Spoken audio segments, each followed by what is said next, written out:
Assalamu alaikum. Welcome to lecture number 7. Students, in the previous lecture we studied about the time series. जैसा कि students आपको पता है कि हम लोगों ने लेक्चर नंबर 6 में टाइम सीरीज टॉपिक को स्टार्ट किया था और इसमें इंट्रोडक्शन टू टाइम सीरीज हमने पढ़ा था, हिस्टोरीग्राम के बारे में पढ़ा था. Historigram is the graph of time series and then we read about the components of time series. Mainly हम लोगों ने 4 components of time series पढ़े थे, जिसमें क्या क्या थे हमारे पास. secular trend,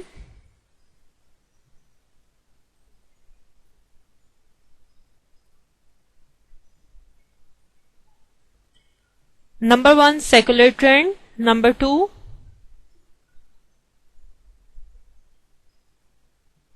seasonal variation,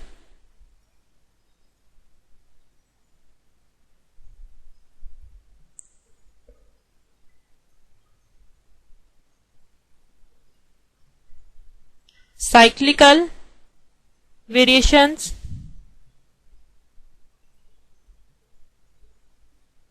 and number 4 irregular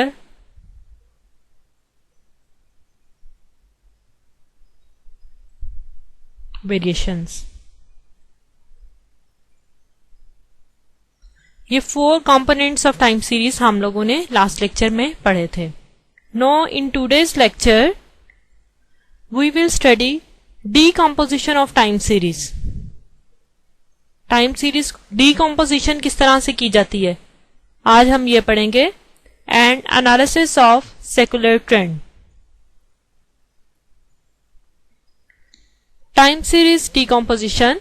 A time series analysis is mainly concerned with the decomposition of the observed series data into its components so as to estimate their separate effects.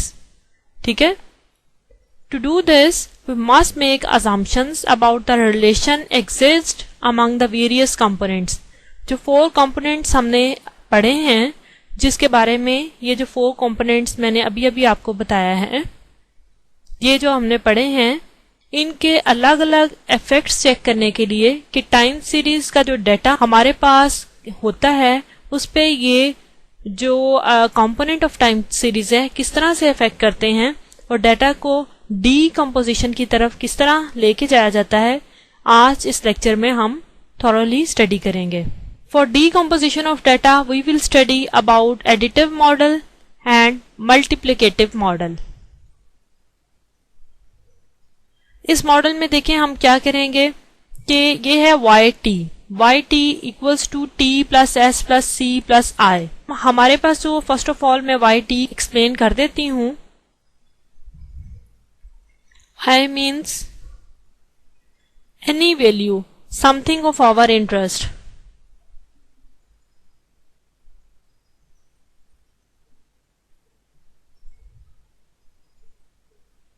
And t किसको represent करता है? t represent करता है time को. और time का जो time में क्या क्या चीजें हमने पढ़ी हैं, ट्रेंड है, लॉन्ग टर्म भी ये हो सकता है, और इसके अलावा क्या पढ़ा है हमने? Seasonal, then cyclical and irregular. ये सब टाइम पे डिपेंड कर सकते हैं. अब ये देखें कि हमने इसमें इस मॉडल में क्या किया है कि yt equals to t is for trend plus seasonal variations plus cyclical variations plus irregular variations, इन सबको ऐड कर लिया है. And then this model is called additive model, multiplicative model. Decomposition हम कर किस लिए रहे हैं? डीकम्पोजिशन हम डाटा किस लिए कर रहे हैं कि जो हमारे पास 4 कंपोनेंट्स ऑफ टाइम सीरीज हैं उनका अलग अलग इफेक्ट जो है वो हम नोट कर सकें कि हमारे डेटा पे किस तरह से ट्रेंड वेरिएशंस का इफेक्ट आ रहा है, सीजनल वेरिएशंस का इफेक्ट आ रहा है और साइक्लिकल वेरिएशंस या इरेगुलर वेरिएशंस का इफेक्ट आ रहा है. डीकम्पोजिशन करने के लिए हम मॉडलिंग की तरफ जा रहे हैं. फर्स्ट मॉडल जो मैंने आपको बताया है वो एडिटेटिव मॉडल था. एडिटेटिव मॉडल में हम लोग सारे जो कंपोनेंट्स हैं उनको एडअप करेंगे और उससे जो है जो हमारा वैल्यू ऑफ इंटरेस्ट है या YT है एक जो है मॉडल कंस्ट्रक्ट कर लेंगे हम। क्योंकि इस तरह से लेवल्स पे सिर्फ काम नहीं कर सकते बल्कि कि हम लोगों ने ये देखना होता है कि परसेंटेजेस में जो चेंजेस आ रही हैं उसका क्या इफेक्ट है। उसके लिए we go for the multiplicative model. Multiplicative model में हम क्या करते हैं कि हम सारे ये जो ट्रेंड्स हैं इनको मल्टीप्लाई कर लेते हैं आपस में, and then we observe the value under study, where observed values and t values are stated in original units but the other components s, c and i are expressed in percentages। देखिए ये यहाँ पे बात लिखी हुई है कि हमारे पास ये सारी चीजें अब जो हैं वो किस में आ जाएंगी, परसेंटेजेस में आ जाएंगी। हम लोगों ने अब लेवल्स पे काम नहीं करना, परसेंटेजेस में भी हमारे पास डेटा होता है। जिस तरह से हमारे पास बहुत सारी बिजनेस प्रेडिक्शंस हैं या बिजनेस को जो फोरकास्ट किया जाता है उनका डाटा परसेंटेजेस में होता है, तो हम लोग मल्टीप्लिकेटिव मॉडल को यूज करेंगे। एनालाइजिंग द सेक्युलर ट्रेंड, हमने सेक्युलर ट्रेंड के बारे में पढ़ा था कि secular trend is a long term trend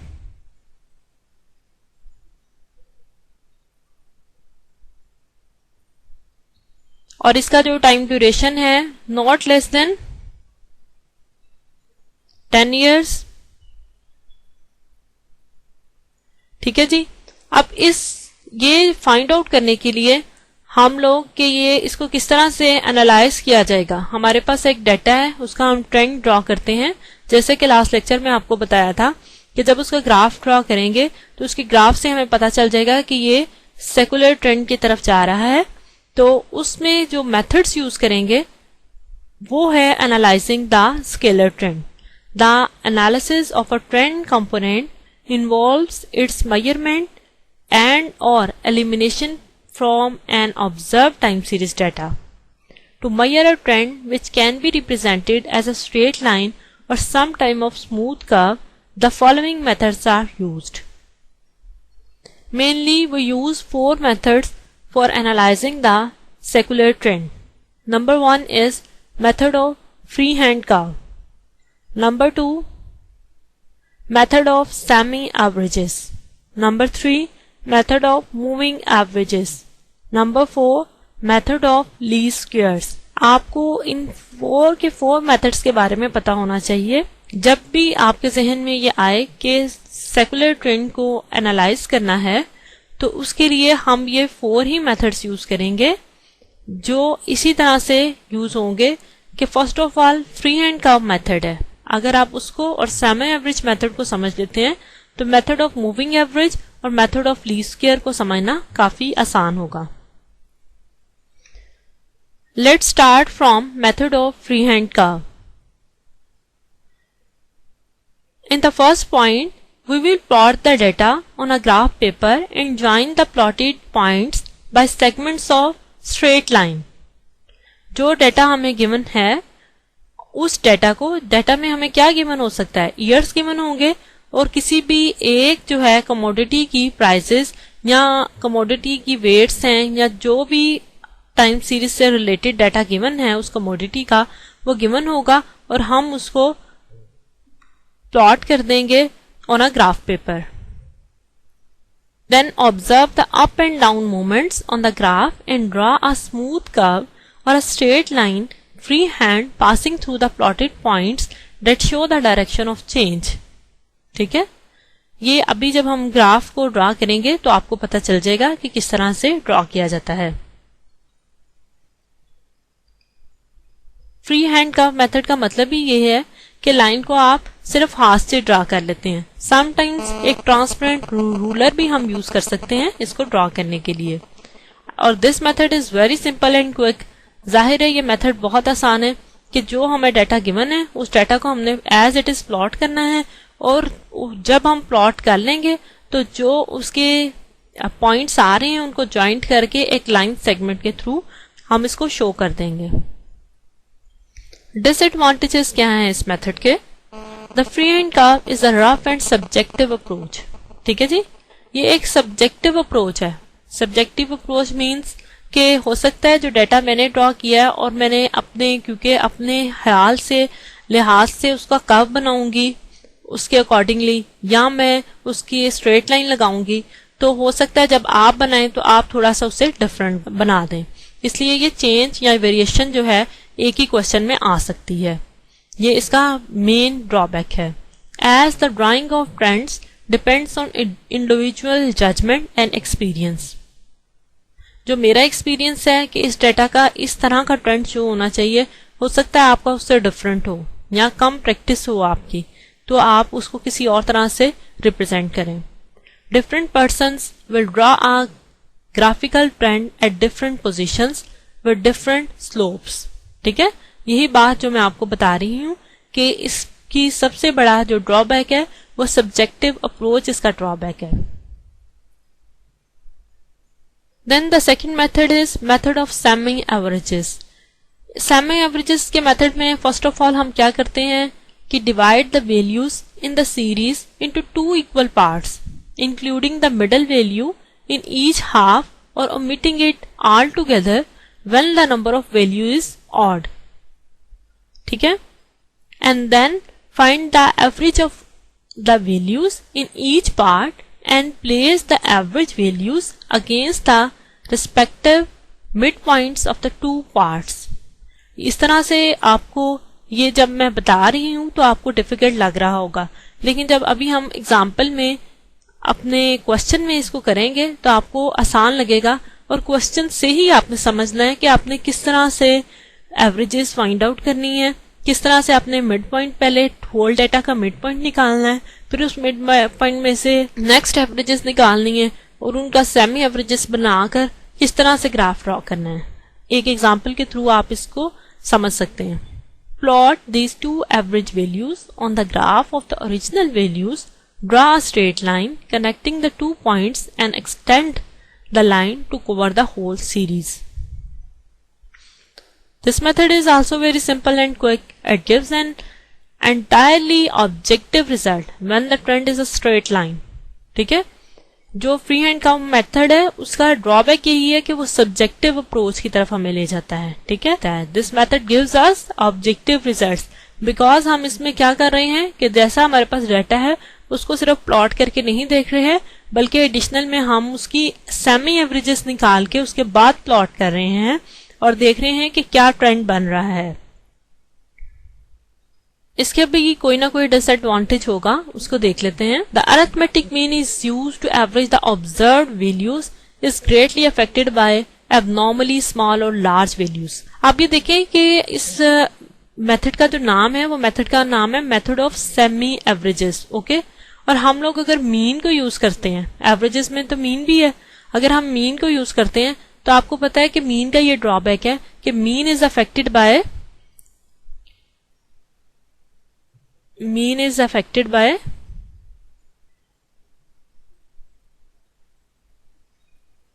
extreme values.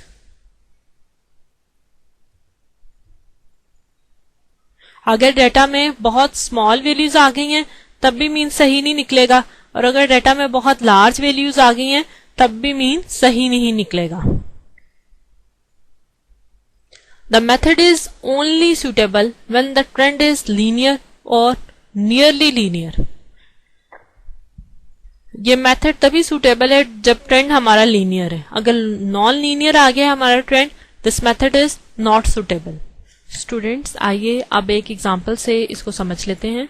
Compute and insert on graphs the semi average trends for the following series. A part में हमने क्या करना है कि हमारे पास एनुअल प्रॉफिट्स गिवन है in thousands of rupees in a certain business.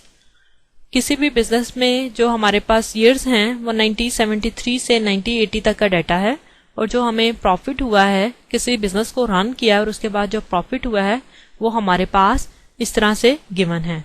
Thousands of rupees में ये हमारे पास गिवन है। ठीक है, यानी 85,000। इसी तरह से 97,000 प्रॉफिट हुआ है, फिर 90, इसी तरह से अप टू सोन जो है वो प्रॉफिट हमारे पास आ गया है ये डाटा। फर्स्ट ऑफ ऑल हमने क्या करना है कि हमने ईयर्स लिख लिए 1973 टू अप टू सोन 1980। प्रॉफिट जो हमें आया था, क्योंकि जो ए पार्ट था वो हमारे पास था कि जो बिजनेस में प्रॉफिट हुआ है वो है। कितनी वैल्यूज हैं? 1 2 3 4 5 6 7 8। इक्वली हमने इसे 2 पार्ट्स में डिवाइड कर लिया, क्योंकि सेमी एवरेज मेथड का तरीका जो हमने पढ़ा था उसमें जो फर्स्ट आपके पास पॉइंट था उसमें यही था कि हम 2 पार्ट्स में डिवाइड कर लेंगे। जब हमने इक्वल 2 पार्ट्स में डिवाइड कर लिया है तो अब आप 85, 97, 100 और 90 को ऐड कर लें। 85 प्लस 97 प्लस 100 प्लस 90, इसको आप ऐड कर लें। ठीक है, इसको ऐड करें तो देखें आपके पास क्या रिजल्ट आ रहा है।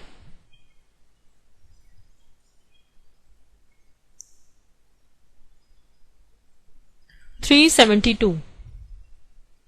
ठीक है, 372 को आप इधर मिड में लिखेंगे। ठीक है, क्योंकि ये सेमी एवरेजेस मेथड का है तो इन दोनों के आपने मिड में लिख दिया। ठीक, क्योंकि टोटल जो हमारे पास है वो किस तरह से है, ये इस तरह से आएगा। ठीक है ना, ये 4 इयर्स ये हैं और 4 इयर्स ये हैं। इन 4 इयर्स को जब आपने टोटल किया तो यहां पे लिख दिया। आगे इसकी एवरेज निकालेंगे, यानी 372 डिवाइडेड बाय 4, क्योंकि ये 4 ही हैं जिनको हमने टोटल किया है और 4 ही को करेंगे, 4 से ही डिवाइड करेंगे तो इसकी जो एवरेज निकल आएगी वो आएगी 93। देन क्या करना है आपने कि इन 4s को 85, 105, 112 एंड 120 को ऐड कर लें।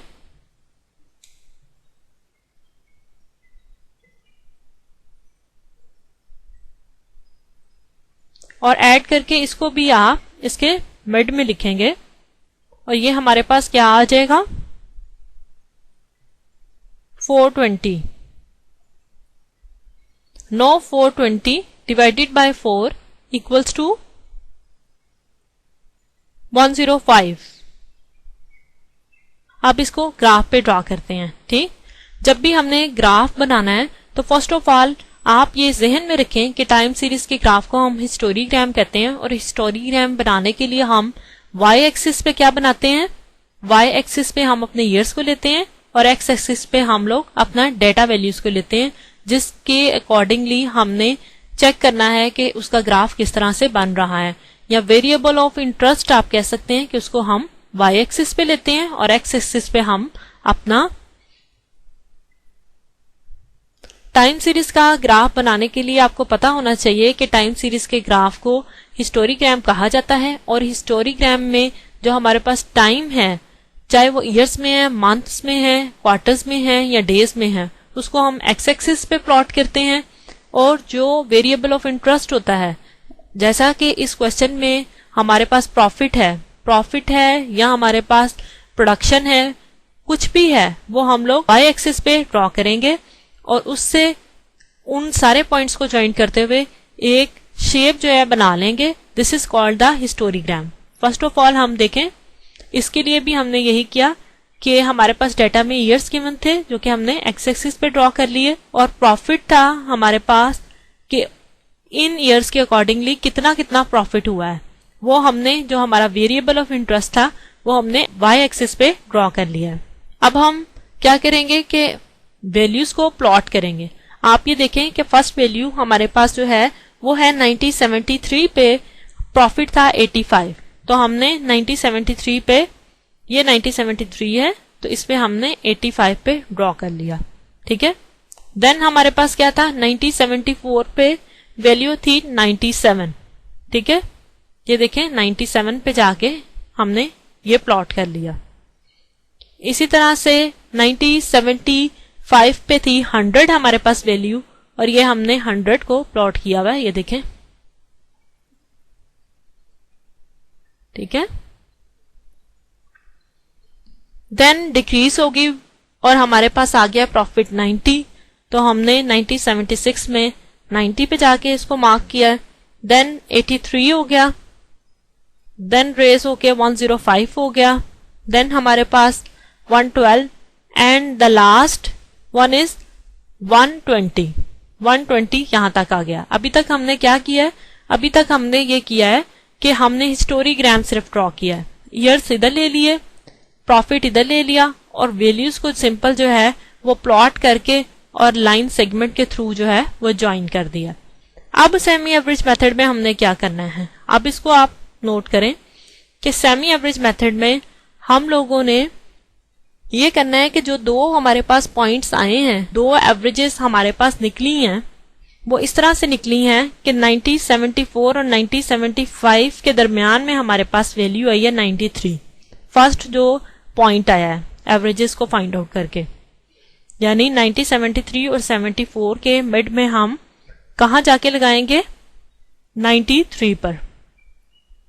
सपोज करें अगर 90 हमारा इधर है तो 93 यहां कहीं 93, सही।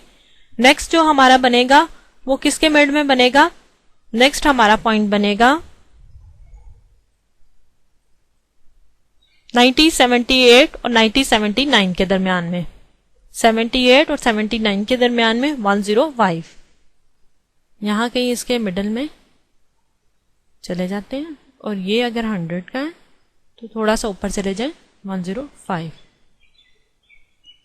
ये दोनों पॉइंट्स आ जाएंगे। अब इन दोनों पॉइंट्स को आपने ज्वाइन करना है।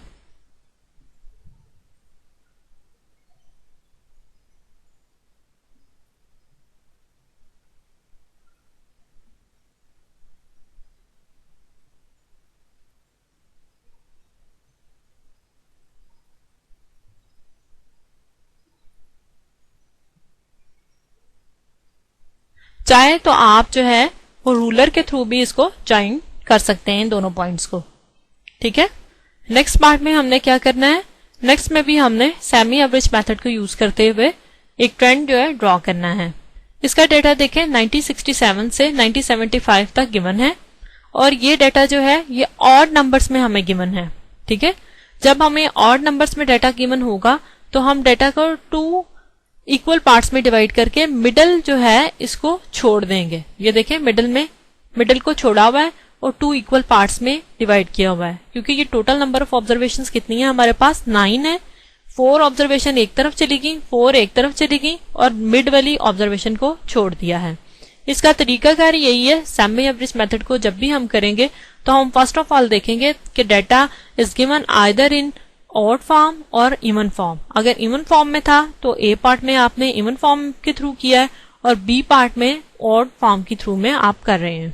इसमें भी सेम आप वही करें कि 276 plus 270 plus 260 plus 286 and in सबको प्लस कर लें और इधर मिड में लिखें, क्या वैल्यू आएगी आपके पास 1092, ठीक।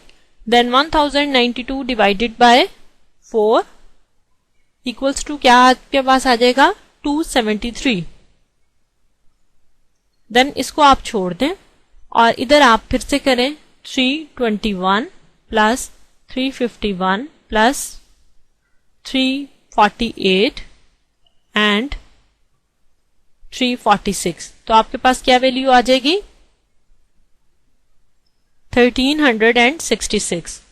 1366 को डिवाइड करें 4 से तो आपके पास आ जाएगा 341.5। आप ये देखें कि इसको लिखने का एक तरीका है कि इधर भी मैं इन वैल्यूज को बिल्कुल मिड में लिख रही हूं, ठीक है, क्योंकि जब हम ग्राफ ड्रॉ करते हैं तो फिर हमें पता चल जाता है कि कौन से ईयर्स के दरमियान में और कहां पे ये वैल्यू लाई करेगी।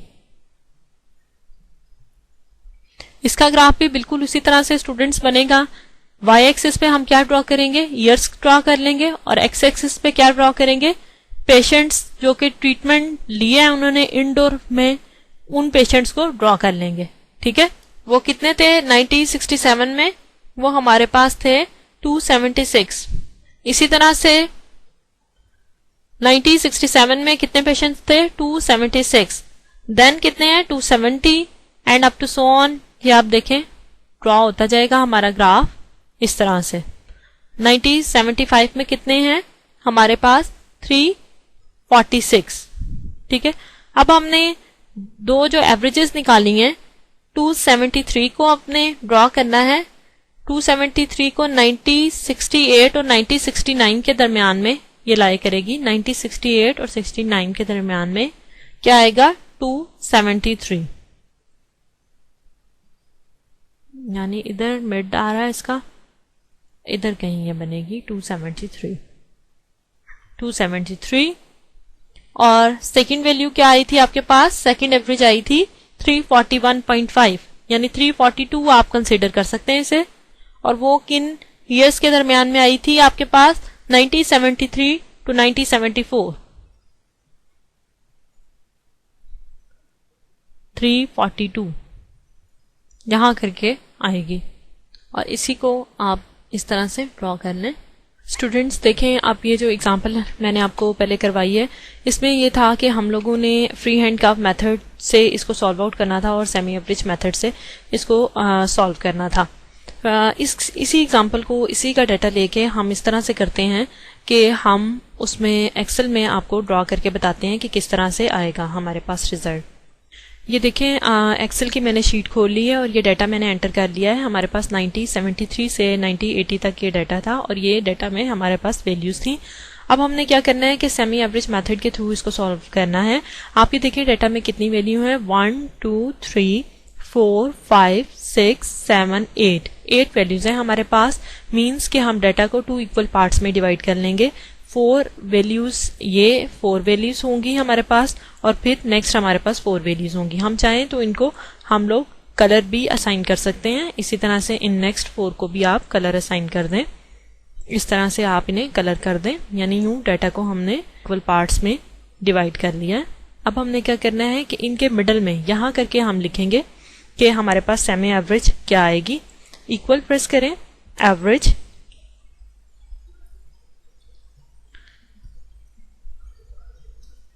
और आप इन फर्स्ट 4 वैल्यूज को सेलेक्ट कर लें।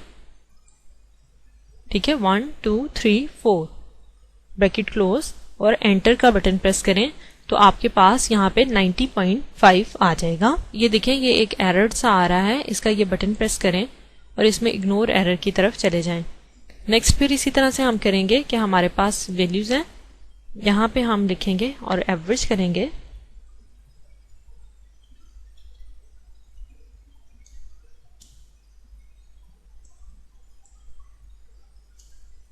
एंटर का बटन प्रेस करें और हमारे पास आ जाएगा 105। स्टूडेंट्स आप ये देखें कि ये हमारे पास एवरेज आ गई है। इसी तरह आप इधर बटन पे प्रेस करेंगे तो यहाँ पे आप इग्नोर एरर कर देंगे, जो कि एक्सेल में ये एरर आ रहा होता है, इसको इग्नोर कर देते हैं। अब हमने इस डाटा को प्लॉट करना है, क्योंकि हमें पता है कि टाइम सीरीज डाटा को किस तरह से प्लॉट किया जाता है। Firstly we select these 2 columns and then we go on insert button, line, draw. जब हम ये ड्रॉ कर लेंगे तो ये एक लाइन आ रही है, ये किसको रिप्रेजेंट कर रही है, हमारे ईयर्स को कर रही है। हम ईयर्स को प्लॉट नहीं कर रहे, इसलिए हम इसको डिलीट कर देंगे और हमारे पास ये एक जो है वो वैल्यूज के अगेंस्ट एक बन गया है, जिसको हम ऑब्जर्व कर सकते हैं। अब आप ये देखें कि इसमें हम लोगों ने यहाँ पे लेबल करना है अपने डाटा को। इसमें इधर क्लिक करें और इधर जाके सेलेक्ट डाटा पे प्रेस करें, एडिट करें और एडिट में देखें आप क्या चाहते हैं कि आपके ईयर्स जो हैं वो इस तरफ आ जाएं। तो आपके ईयर्स, ओके का बटन प्रेस करें तो ईयर्स आपके इस तरफ आ जाएंगे। इसी तरह से अब आप लेबल करना चाहते हैं अपने ग्राफ को, तो ग्राफ को किस तरह से लेबल करेंगे, यहाँ आप इस बटन पे क्लिक करें, इधर क्लिक करें और आप यहाँ पे लेबल कर लें। ये जो आपका ग्राफ है, टाइम सीरीज का जो भी ग्राफ होता है, इसको हम हिस्टोरीग्राम कहते हैं। इधर आप लिखें हिस्टोरीग्राम।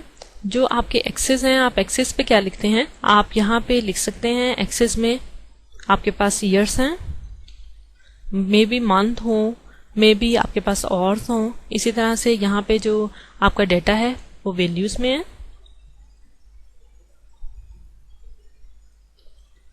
वैल्यू है आपके पास किसी भी कमोडिटी की, सही है, और इसको आप डिलीट कर दें। ये जो लाइंस आपको यहाँ आप क्लिक करेंगे तो इसको भी आप डिलीट कर सकते हैं। ये आपकी ग्राफ की शक्ल बन गई है। अगर आप इन लाइंस को लेबल करना चाहते हैं या चेंज करना चाहते हैं, क्योंकि ये प्लॉटेड लाइंस हैं, ये वो डाटा है जो कि ओरिजिनल डाटा आपको क्वेश्चन में गिवन था। अब अपने सेमी एवरेज मेथड के थ्रू जो 2 वैल्यूज निकाली हैं उनको आपने प्लॉट करना है। आप ये देखें कि 90.5 किस ईयर के दरमियान में आएगा, वो आएगा आपके पास इन 2 ईयर्स के दरमियान में आएगा, यानी कि 1974 और 1975 के दरमियान में लाया करेगा। यहाँ कहीं जाके आप इसके अकॉर्डिंगली अपने पेन से यहाँ पे ड्रॉ कर लेंगे एक पॉइंट, और इसी तरह से 105 को जो कि आपका आएगा 1978 और 1979 के दरम्यान में, उसको भी ड्रॉ कर लेंगे। ये देखें स्टूडेंट्स, ये मैंने पहले आपके समझाने के लिए इसको प्लॉट किया हुआ है। जैसे ये मैंने इसमें पॉइंट्स जो हैं यहाँ इन पॉइंट्स को मैंने हाईलाइट किया हुआ है, आप भी अपने इसमें हाईलाइट कर सकते हैं।